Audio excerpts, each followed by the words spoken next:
I call the member for Burdekin. Mr Deputy Speaker, yesterday afternoon and again this morning we heard members on that side of the House pointing the finger of blame at everyone except themselves when it comes to vaccination rates in some areas of rural and regional Queensland.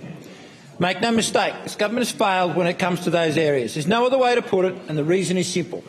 This government either doesn't understand or doesn't care about the regions, and that's nothing new. We've seen it with our roads. We've seen this government stand idly by while towns in my electorate have been left without doctors.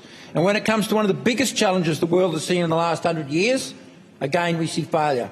The Burdekin electorate has paid a huge price for this government's failures when it came to the Pacific Island workers.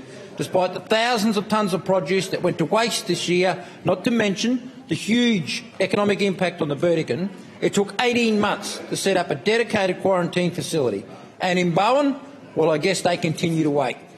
Madam Deputy Speaker, you can talk about pop-up vaccination clinics at Bunnings, at schools and at surf clubs all you like.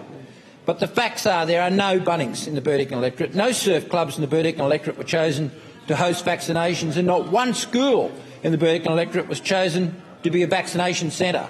I've called on this government, Madam Deputy Speaker, to use the same SMS system that is used for natural disasters to advise when pop-up clinics are being operated. That would give people incentive and time to prepare for what may Member well for be Tarrangower, a 4-hour round trip to receive their vaccine. Instead of criticising and trying to blame people in regional areas, this government needs to treat those same people with the respect that they deserve. Otherwise, the blame for any outbreak lays at the feet of this government.